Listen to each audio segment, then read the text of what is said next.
Vampire Savior is my favorite fighting game of all time, and there's really no statement you could make about it that would feel hyperbolic to me, cause it's an encapsulation of everything the fighting game genre was, is, and never will be again.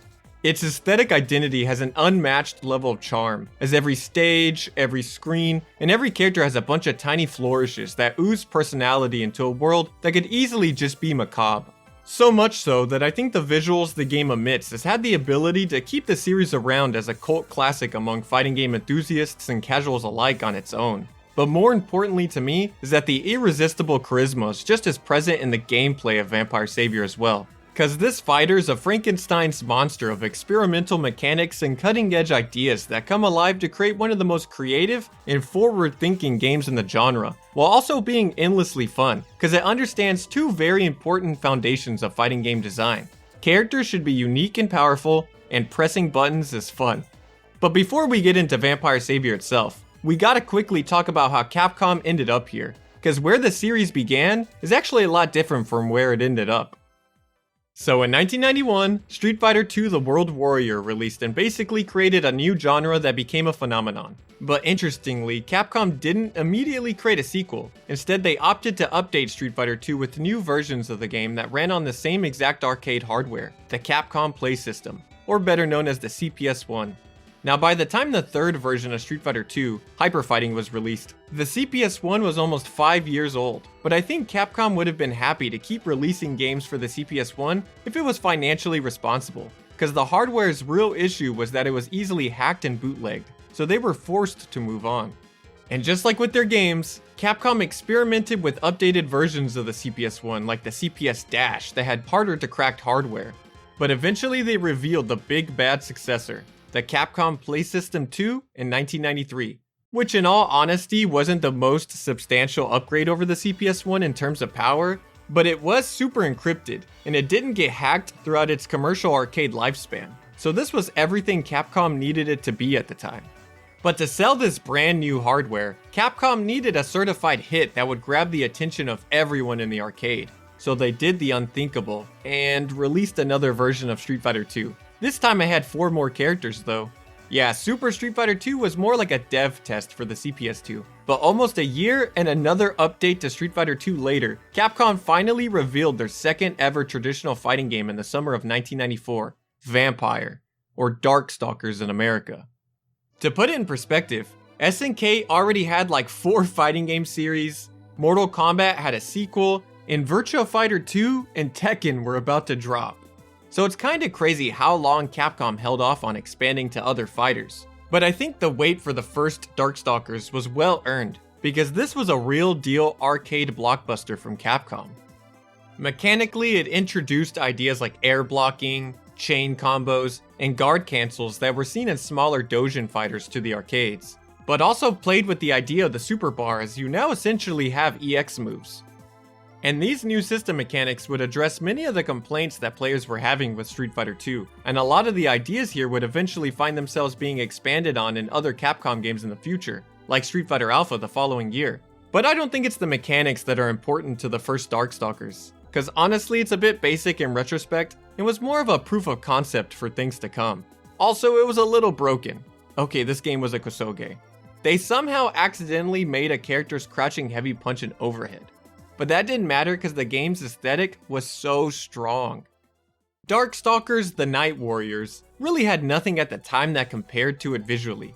The game had 4 times the amount of character sprites as Street Fighter 2, with an art style that truly popped off arcade monitors while displaying characters that riffed on the World Warrior trope that the genre played on in a new way, as now the cast was filled with monsters from all over the world, but like in a scary or cute or even sexy way.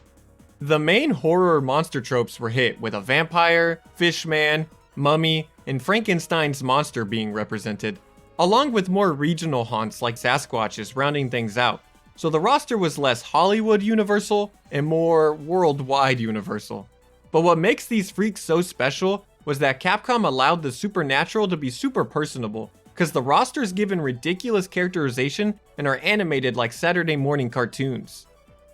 The appeal was also helped by the fact that Darkstalkers was the first Capcom fighting game to hire notable voice actors for its characters. So you got Hiei and Usagi's voice actors playing Dimitri and Felicia, at the height of Yu Yu Hakusho and Sailor Moon's popularity, which made this release feel more important. Everything about this game's presentation was a Capcom flex. So it's no surprise that it was a big hit in the game centers, and really struck a chord with fandom culture in Japan. People have been drawing fan art and cosplaying these characters longer than most of you watching this video have been alive, which made the hype for a sequel feel gigantic.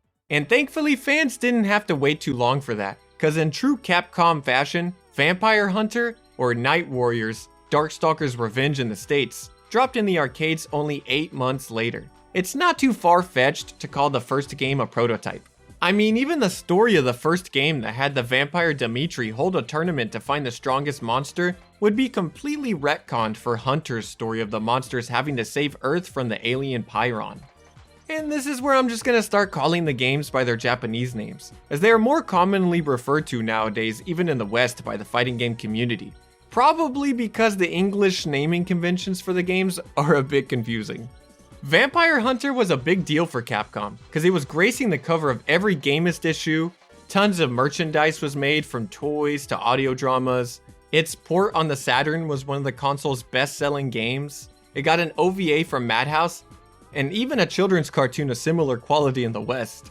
But it was popular for good reason, because it was still amazing to look at, but was also essentially what the first game should have been gameplay-wise, as a lot of the broken, glitchy stuff was removed, the chain system was more robust, tech rolls and pursuits were added so there were more mind games on defense, and the meter system was redone so characters had more control on how to perform supers. Cause in the first game, your meter automatically drained as soon as you filled up the bar, forcing you to spend it. Vampire Hunter is an interesting mix between early anime fighter sensibilities and Street Fighter 2. And this is probably because it was built upon Super Turbo's CPS2 engine.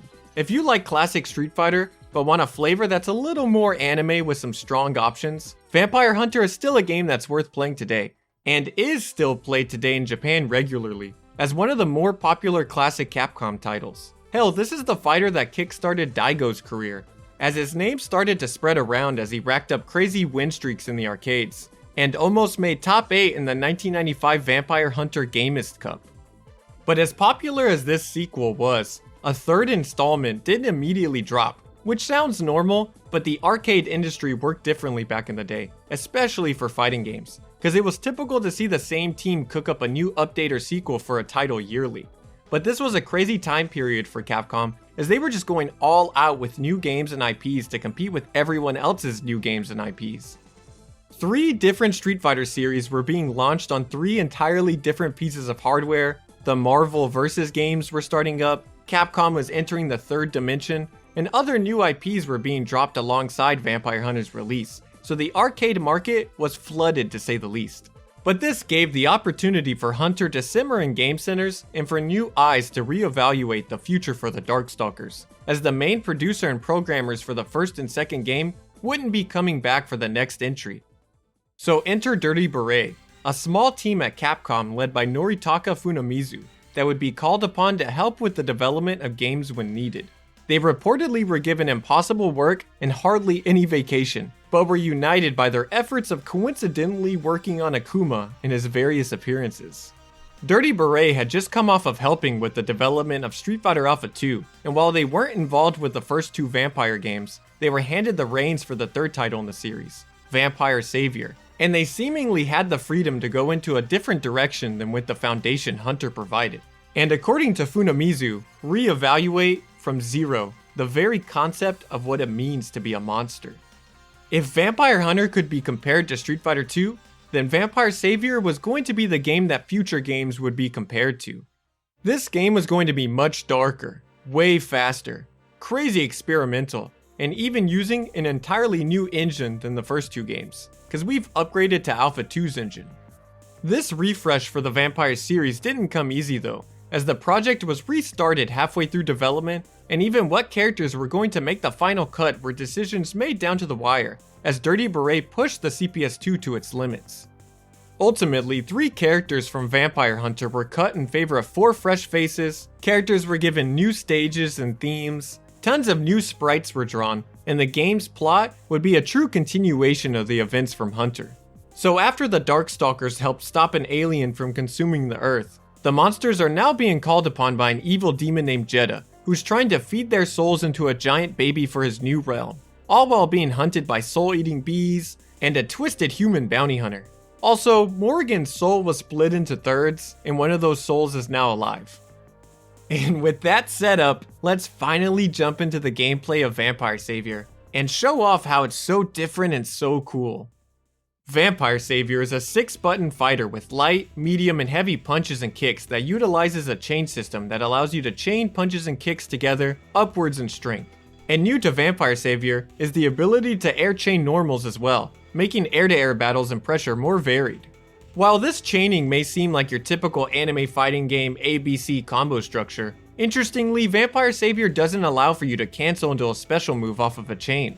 So Morrigan can cancel a crouching medium kick into Fireball like Street Fighter, but she can't cancel into a Fireball if she's chaining off of a crouching light kick into a crouching medium kick, like in the Marvel vs. games. This at first might feel off, and it's an aspect of the game that actually led me to put it down the first few times I tried learning the game long ago. I was expecting to hit light, medium, heavy into launcher or a super based on the other games that I've played with chain systems, so this felt a bit limited. But I was ignorant about the true heart of what makes Vampire Savior addicting, which is the unrelenting fast-paced neutral that never gives you a moment to take your hands off the stick, because interactions are so quick.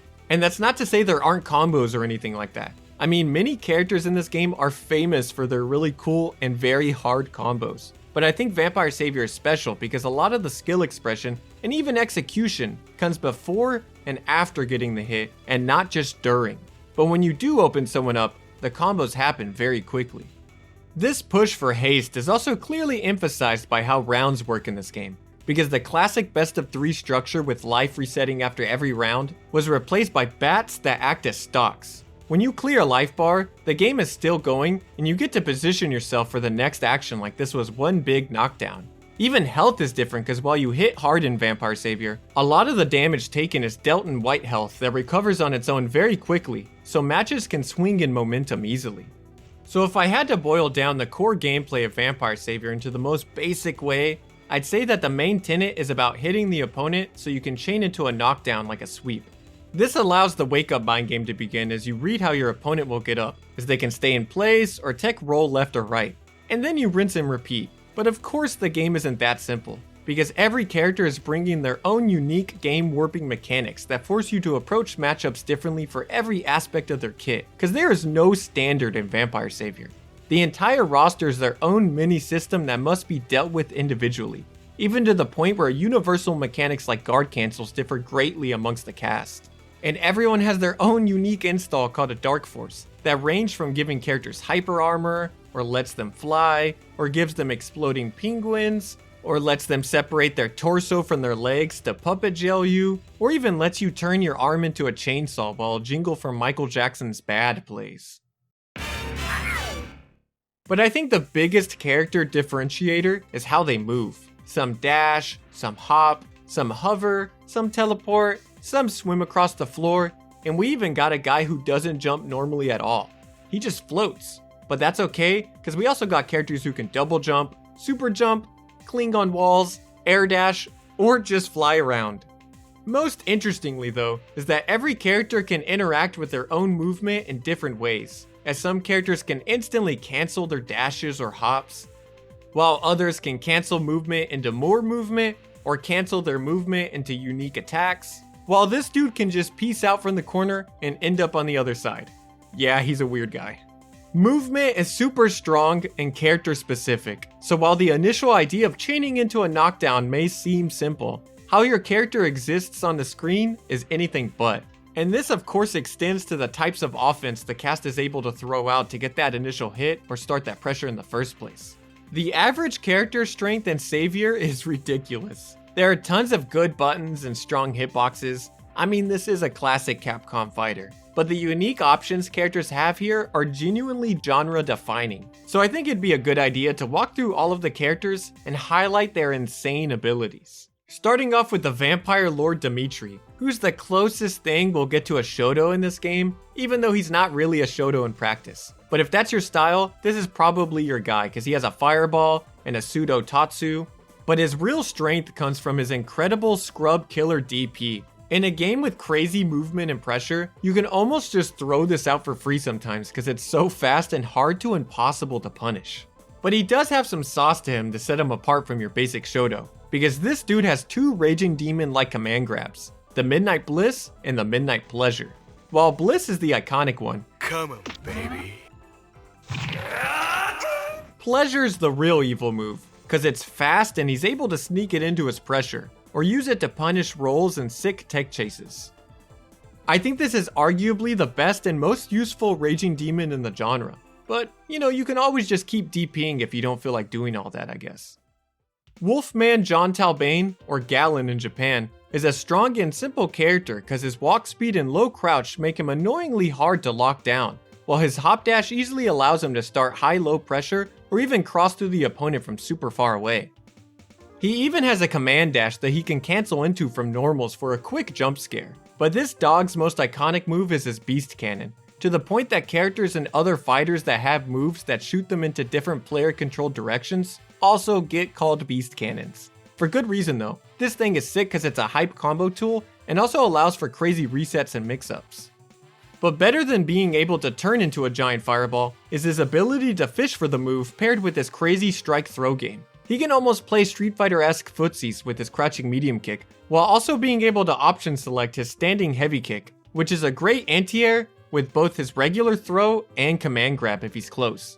He's just super solid. And alongside this dog is a cat, because many of John's strengths can be found in Felicia too, as she's one of the most well-rounded and simple characters in Vampire Savior. Her hop dash doesn't travel as far as John's, and she's a tad bit slower walking. But her mobility is still great because she's only behind John on the ground and has one of the most annoyingly big and fast jump arcs in the game. Plus she's got a wall cling and is smaller standing than most of the cast, so it's kinda hard to just hit her sometimes. Felicia is all about consistency, because she has a button to cover any scenario this game throws at you, while also probably hiding some kind of option select for her throws or setting up her own offense on hit. These godlike buttons also leave her plus most of the time, while also being easy confirms that lead to safe pressure, big combo enders, and some of the best OTG damage in the game too. I like to call her the Chun-Li of Vampire Savior. She just excels mechanically rather than with something egregious. This is a complicated game, but she can play nice and easy or go crazy if she wants to. Both her and John are fantastic starter picks. Now for something tragic, because although she has all the right tools on paper, like a fireball, a good DP, a command grab, and even built-in mix-ups with her unique hover dash, the series breadwinner Morrigan is unfortunately on the weaker side of the cast, because even though she has the right kit, it doesn't come together in an obviously busted way. But that doesn't mean she's not sick, because her movement does let her play the high-low mix-up game and allows for unique Oki situations. Her zoning is surprisingly decent, and she's one of the only characters who can do good amounts of chip damage. Plus, she has one of the best combo supers in the game, but only if you got the execution. Look, she's not helpless. She's got everything she needs. You just gotta try a little harder than the rest of these monsters, cause she doesn't have a centralizing broken tool. She does have a glitch throw that always does full damage even if tech though. And honestly, I'm glad she got this rather than some other characters, cause imagine if a top tier had this. Now for the other succubi. And for all of the good things this game does, I think one of the best was gatekeeping Lilith as a hard to master character from the waifu bros. Jokes aside, she's a hard-working mid-tier who's got good dash stagger pressure, a slow fireball that she can tiger knee to play easy mode footsies with, a super jump that's unique to her, and just like Morrigan, she's also got a glitch grab that does full damage no matter what, and a super strong combo and punish tool with her luminous illusion, as long as you have the dexterity to confirm and push the buttons fast enough. Comboing into this thing is not easy. Unlike Morrigan though, she doesn't have a good DP, or the obvious pre-baked movement and mix-ups, so she has to play a more honest, grounded game with her buttons. But that honestly suits the meta of Vampire Savior more. Alright Lilith Bros, y'all win this one. Baby Bonnyhood, or Buletta, is probably the most talked about Vampire Savior character from a gameplay perspective, because in a fighter full of ignorant animals with stupidly strong, obvious options, her nonsense has a lot of nuance and execution involved. She's small and can zone and play a little bit lame, but she excels in the air because she has a double jump that lets her bully the opponent with overheads and cross-ups. and even a pseudo unblockable, cause her jumping heavy kick shoots out a projectile mine that keeps the opponent in block stun long enough for her to slip in a low if they're caught blocking it high. But the fun stuff comes from her dash that she's able to burst into and cancel at any point. If your hands permit it, she gets crazy pressure that allows her to continue or stagger her offense, which gives her the ability to sneak in her evil jumps or even command grabs in. And when she does get the hit, she can consistently combo into hard knockdowns. Or you can try to hit some loops like the infamous Sako combo, named after the only player back in the day hitting these two framers that can lead to an infinite. They weren't playing against plumbers back in the day, y'all. But seriously, Buletta is a versatile pressure monster that rewards sickos with dedication. And she's usually paired up alongside Bishamon for being hard-working characters. But Bishamon's goal is to space you out because he plays the mid-screen super well with his strong normals that just whack you away, and specials that you'll constantly be running into or getting frame trapped by that can guarantee him follow-ups for big damage. If he does need to go in, he can quickly dash up and start abusing his plus frames for stagger pressure into high damage combos, command grab mind games, or even a glitched unblockable fireball that can loop into itself. Yeah, this goofiness is not intentional. This is unblockable because a programmer at Capcom forgot to code his ES fireball to trigger proximity guard on the first frame it's active. So if you space it out correctly, the opponent just has to eat it. But this is where his difficulty lies, because a lot of Bishamon's strengths are spacing and character dependent, while being gatekept by charge execution and strict links. Don't doom though. Bishamon is far from bad. He's actually super strong, but just more unorthodox compared to a lot of the cast. So there's this genre of character that I like to call the cool guy character, that every single new player wants to play when they pick up a game. Sometimes this is a good thing, but a lot of the times this can also lead to beginners struggling, and unfortunately, Jeddah is a struggle cool guy character. He has a lot of interesting tools like his Dio Sega that locks down big spaces on the screen that can lead to easy guard breaks. And he has a lot of mobility and stalling capabilities, with a similar dash to Morrigan that lets him throw out overheads quickly, or he can just straight up zoom away with an air dash with a hitbox on it. But his most glaring issue is that he doesn't utilize the chain system as well as others, as it's hard for him to get knockdowns, so he gets returned to neutral a lot more often than characters with loopable Oki. But he can still play the high-low mix-up reset game of Vampire Savior well, so he can still work if you're willing to put in more effort. Shinko or Lele is honestly one of the genre's most creative characters ever, because instead of being defined by a core attribute or gimmick, she's made up of a bunch of different ideas that form a technical demon. First of all, she's an item character, with the chance of 13 items being thrown with different uses. Look, she can even throw Vega's Claw.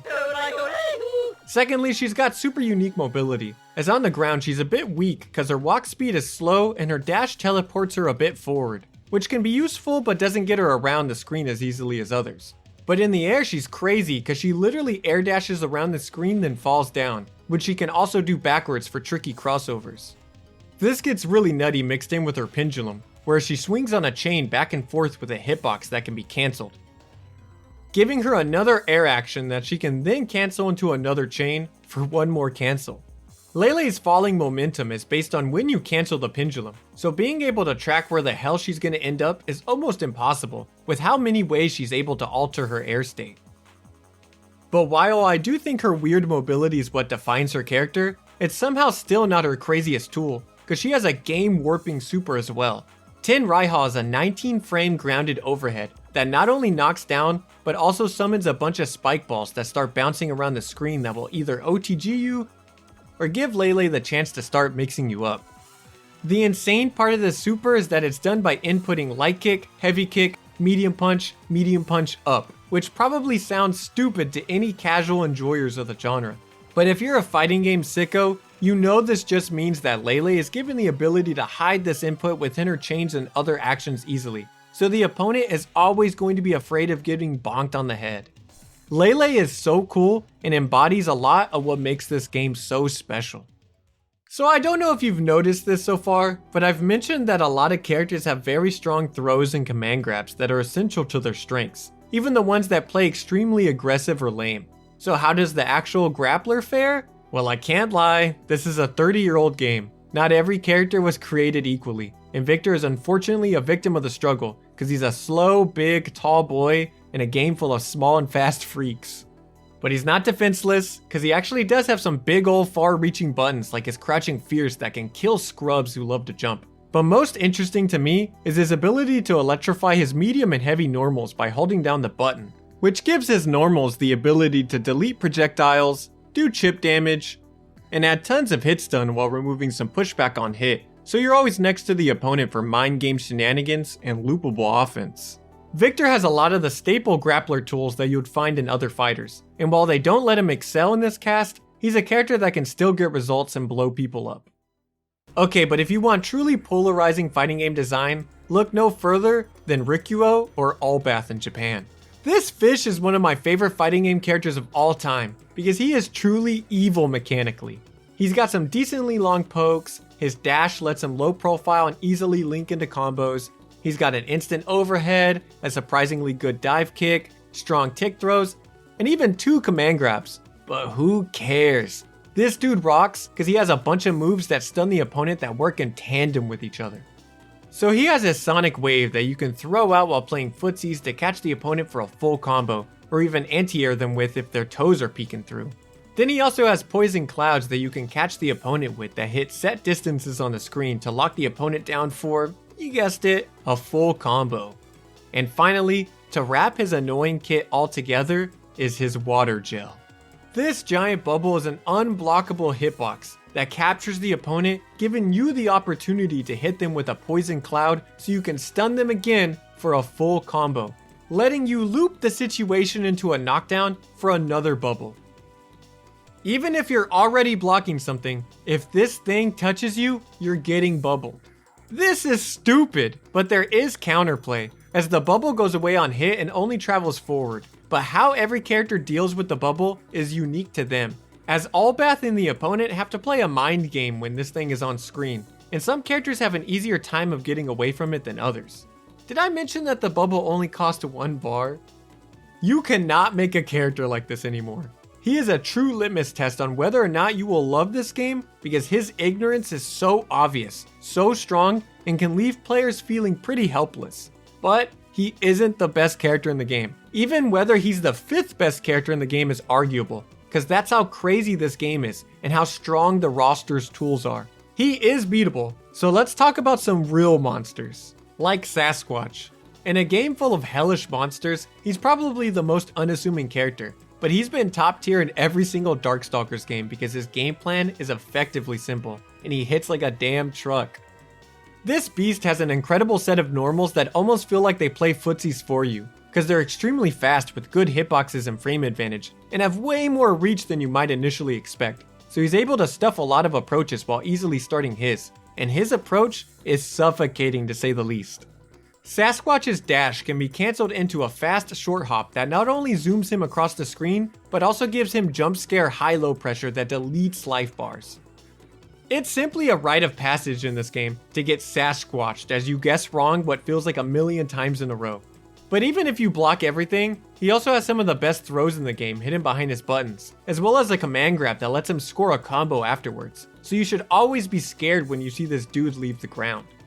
Oh, and did I forget to mention he has one of the most evil supers in fighting games? Meet the ES Ice Tower. For 1 bar, you can cover both sides of yourself while shooting out super fast projectiles. So this thing is a great reversal, punish tool, in general, why not type of move. Sasquatch is the definition of ignorant, but honestly, how could you hate this guy? But what if instead of being a horizontal monster, you wanted to be a vertical demon? Then pick QB because she is another high-low mix-up villain that will open you up a million different times in an instant with her extremely fast air dashes that lock into wherever the opponent is, giving her magneto pressure for half the execution. What really makes her special though is just how annoying she is to lock down, because she's super small when crouching, has crazy grounded and air hitboxes, can float around to mess with her timing, and she has ways to stall and cover her approach, like with her Queen Jelly Super that creates a giant hitbox that bounces around the screen, opening the door for her to just start zooming towards your head and toes. This is the first real devilish instant air dash in the genre. But what if you could win the entire match off a single air dash? Meet Vampire Savior's undisputed best character in the game, Lord Raptor or Zabel. I'm gonna give it to you straight. This character has everything. generational normals, explosive damage from combos into supers, a command grab, a frame 1 teleport, and of course an air dash that lets you pressure from so low to the ground you won't even have time to react to his feet leaving the floor. Which leads us to his infamously unblockable light kick. Yeah, remember how Bishamon had a glitched unblockable fireball? Well, Zabel has that in a button, because his jumping light kick doesn't trigger proximity guard halfway through its active frames, leading to straight up unblockable situations that can be looped. This is so strong that hitting this button meaty was banned at EVO. It's straight up in the rules that you're not allowed to press this button in certain circumstances. But back to being real, even if he didn't have this unblockable normal, he'd still be the best character, because he just has the tools to play Vampire Savior better than anyone else. But I honestly don't mind too much, because he takes a lot of work executionally, and he's just so damn cool, which I think is the best combo for a top tier. Okay, but back to our low tiers with our final character, the Mummy Man Anakaris. So I've mentioned a few of this dude's eccentricities already, but the further you excavate Anakaris' tomb, the stranger he gets, because this pharaoh has a whole sarcophagus worth of gimmicks. Okay, I'll stop. Anakaris' kit is tricky to say the least. He's got a lot of ways to trap the opponent, whether with his slow projectile curse that transforms the opponent into a defenseless doll, or his command grab that grabs at set distances, or even his anti-OTG callout move that sucks the opponent in on a successful read. This makes a lot of sense with his big, Dalsum-like normals, so it's easy to assume he plays full-screen mind games. But nah, his main unique trait is that if you hold up, he doesn't jump. Instead, he goes into a UFO mode where he can float around and press buttons. But that doesn't mean he doesn't have a jump, it's just not regular. You see, if you jump diagonally, he has a slow motion moon jump that he can do 3 times in the air, but his big air buttons aren't the main attraction here. It's his pyramid dive that he can shoot himself straight down or at an angle with, that give him nasty high-low and even cross-up mix-ups with. This is kinda like Broke Boy tri-dashing if you think about it. He also has a regular grounded dash, so he's one of the few characters that gets to play both the air mix-up and the stagger pressure games. So on paper, it seems like he'd be really strong, right? But Anakaris has been cursed himself. This dude is huge, a bit slow, and has no regular throw, in a game where everyone is a grappler who can option select with their best buttons. And he's also missing probably the most integral mechanic in the game. So after showcasing all of that BS, you might be wondering, how the hell am I supposed to deal with any of it? Well, I've been hiding Vampire Savior's most integral and infamous system mechanic to get the opponent away from you, the tech hit. In other games with push blocking mechanics, you usually just have to press 2 or 3 buttons at the same time while in block stun to get the opponent away from you. But Vampire Savior does it a little differently. Okay, maybe a lot differently. When you get put into block stun, you have 10 frames to input up to 6 different button inputs to trigger a tech hit. And I say up to 6 because a tech hit has a % chance to trigger before 6 inputs. Once you've pressed a minimum of 3 buttons, you start getting a compounding % chance for the push block to happen. To spare you the math and give you the most basic layman's explanation possible though, at 3 button presses, there is a 25% chance you'll get a push block. At 4 presses, there's a 63% chance. And at 5, there's a 91% chance. And if you hit all 6 in the 10 frame window, you get a guaranteed tech hit. 6 buttons in 1/6 of a second ain't too bad, right? But mindlessly mashing this out is not recommended, because each of these button presses have to be on unique frames. If you press more than 1 button on a single frame, it only counts as a single press. There's somehow more though, as your last button that triggers the tech hit also determines how far the opponent is pushed away, as a light button will push them away a short distance, and so on. This can be important by the way, as certain situations have push block distances that are more advantageous, or even allow punishes as the opponent still has to recover from the button that got tech hit. Are you still with me? Okay, so there are tons of techniques to pull this off, and I've seen everything from elegant pianoing to just swiping the stick to get a tech hit. But while this execution for something so simple may seem asinine, in practice, it creates a truly unique and captivating meta. Vampire Savior is a game about chaining, and when a character is pressing 3 buttons in a row in your face, it's quite easy to press a lot of buttons for a tech hit to get the character off of you. So the next layer is what if the opponent stops their chain while you are madly mashing and you leak a button that was never supposed to come out and get punished for it. What happens when the opponent starts staggering their attacks for frame traps, or mixing in throws, or jump scares you with their movement? Or what if you just don't have the execution to tech hit the offense that is being thrown at you in the first place? This game is already extremely fast and requires a lot more APM than your average fighter, but something as simple as just pressing a few buttons is truly what unlocks Vampire Savior at its true potential and prevents it from being a game about mindless offense. Both the attacker and defender are allowed to be strong while evolving the overall mind games between the players. And I'll call it what it is. Being able to tech hit is an extreme execution check that gatekeeps the high level of this game, but it's a check that evolves into multi-layered player and character specific mind games, as players have to assess whether or not the opponent has it like that. While each character has their own ways of frame trapping, mixing up, or just disregarding the opponent needing to press buttons to get out of danger. It's an extremely powerful defensive tool that can essentially reset neutral on a whim, or punish players for overstepping that's kept in balance by what the game asks of you to perform it. And this taps into a core fundamental that the game was built around, as the team at Dirty Beret wanted to encourage players to press buttons, but this wraps back around to your button dexterity being important in the one instance you're usually not supposed to be pressing buttons in fighting games. Now, did Dirty Beret intend for tech hits to warp the meta like this? I doubt it. They probably just wanted people to mash buttons and see something cool happen, and that's why there's a random % chance it could get triggered. But like all things in this genre, people got good and learned how to work around the system, which forced the rest of the game and meta to follow suit in a way that is lightning in a bottle.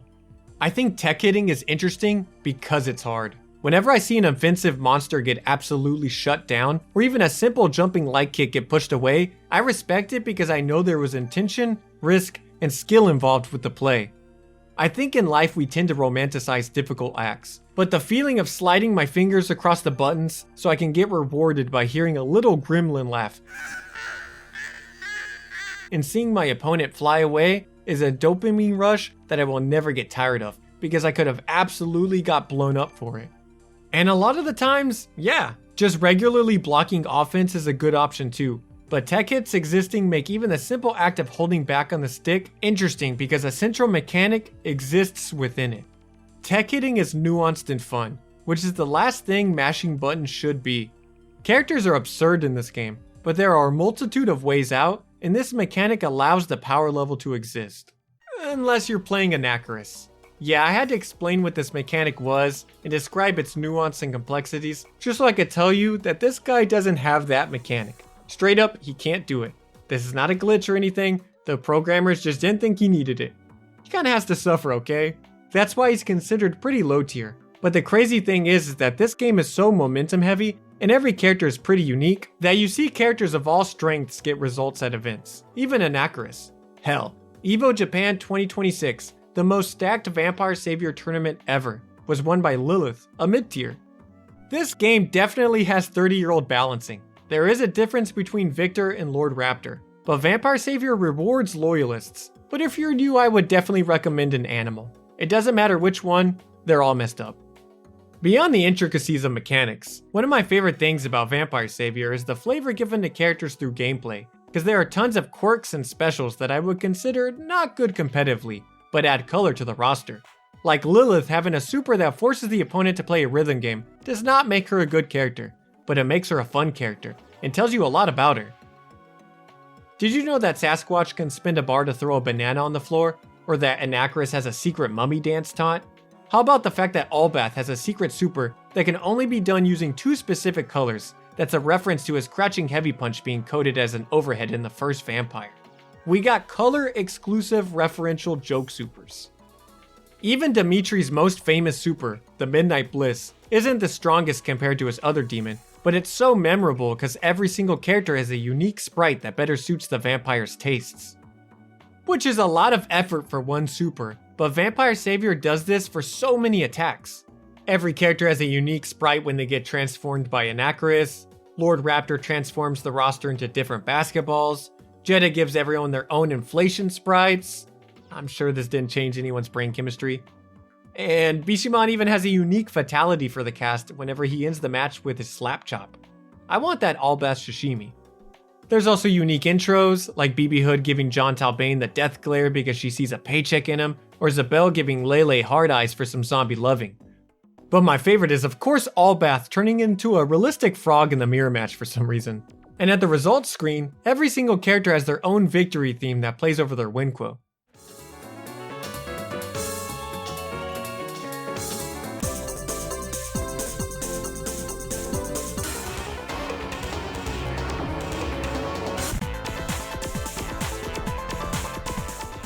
That's 15 more tracks made to drive home the personalities of these characters. Wait, actually no, there are 16 victory themes, because Vampire Savior has secret characters, like Shadow, who's an evil spirit that haunts over your selected character. But if you win a match, the Shadow then looms over the defeated character, and you're forced to switch over.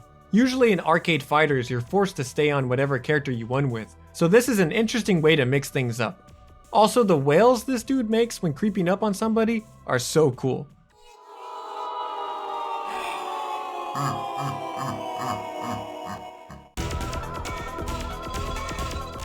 Then there are two secret boss type characters, with Dark Gallon being a special end boss for the Wolfman's Arcade, but he's also selectable with a code, with his only benefit being that his sprite now flickers, which is slightly annoying to the opponent. Also, his Dragon Cannon uses the old sprite from Vampire Hunter, rather than the new one, and has worse frame data. Okay, yeah, this is a weird oddity, but hey, he has his own victory theme. That's 17 unique victory fanfares now.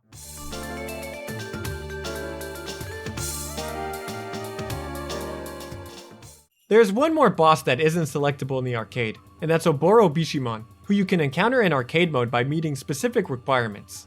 This is a version of Bishamon who conquers the evil spirit in his armor instead of being possessed by it, even though he still gets turned into an evil zombie samurai.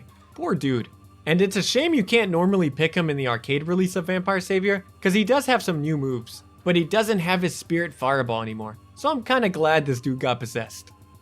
Oboro also sports his own versus theme and new recoloring of Bishamon's stage, which reminds me of something that I think is super underrated for an arcade Capcom fighter, which is that every character has random odds to play on different stages, so you're not ever stuck hearing the same song over and over and over again.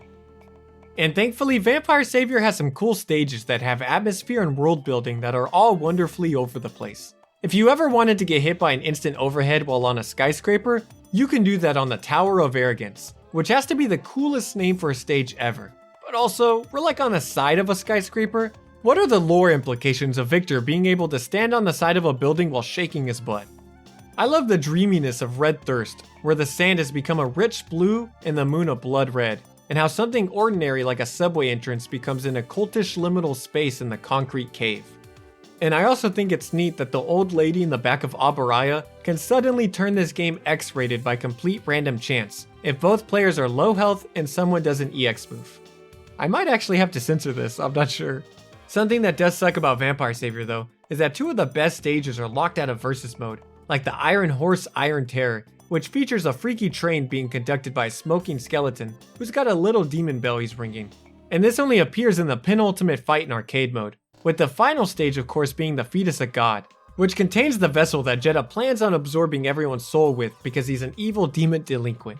This stage would actually be banned in Vanilla Vampire Savior if it was selectable anyways, because it's longer in length than the other stages, which is a shame because it's just so iconic. But I think the most underrated stage in this entire game is Buletta's War Agony, which showcases a destroyed neighborhood with bomber planes flying overhead. Without commenting on the obvious parallels that this pulls from in real life history, I think this stage really nails a desolate mood and helps paint the kind of world that could shape BB Hood into the cold-blooded killer she is, as well as the world that she currently thrives in. It's not just the demon world that is full of evil here. The theme for this stage is also one of the most underrated on the entire CPS2 in my opinion, with the best bass on the hardware.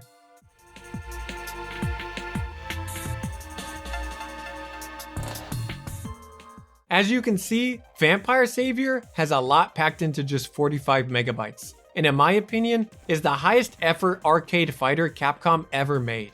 It's a masterpiece on all fronts, as its audio and visual identity oozes with an infectious charisma while also having more content than your average arcade fighter. But more importantly to me, it's not just style and no substance, as even though it went against most fighting game sensibilities of its time, Its experimentation pushed convention somewhere that doesn't make sense on paper, but works in practice. Compared to its contemporaries, and even Vampire Hunter, Vampire Savior is a very weird game that I think has only aged even better as time goes on and we play the games it influenced.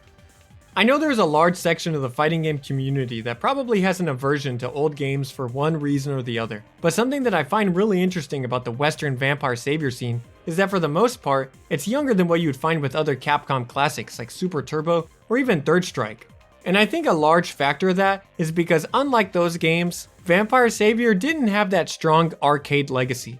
People played it back in the day, of course, but it was never a game you would see at tournaments like the early EVOs.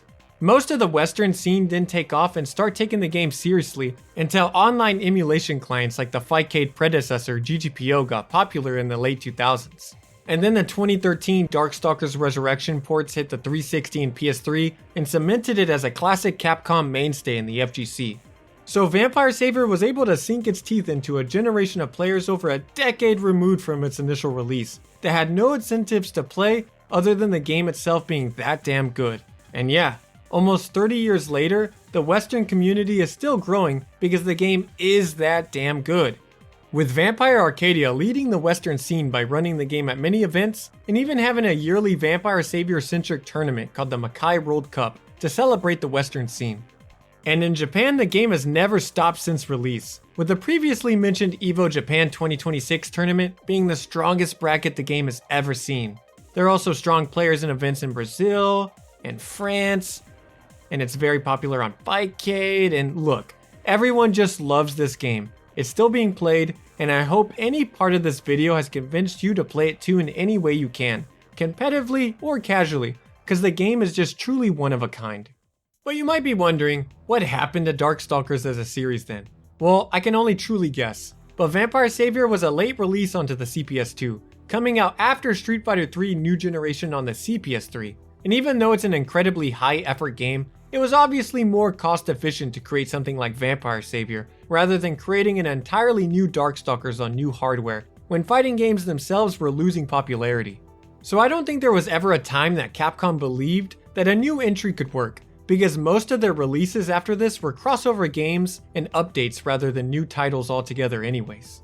It also doesn't help that Capcom released very bizarre and confusing updates to Vampire Savior only months after its arcade debut, called Vampire Savior 2 and Vampire Hunter 2, which I have a whole other video covering in detail. But basically they are title updates to Vampire Savior with different rosters that made a lot of changes that are not popular amongst players. And these games probably only helped confuse and flood an already saturated market on release. But Vampire Savior itself wasn't a bomb or anything like that. I just think the state of the market and hardware was at a point where a new entry didn't make sense, which is a sad case for a lot of fighters of the late 90s. But the genre was already losing its mainstream appeal by the 2000s. Thankfully, we still got a bunch of ports, and the characters will always have a place in the Capcom Versus games, which have let them live on beyond their own series. And that's not something that I take for granted, because there are a lot worse fates a series can have.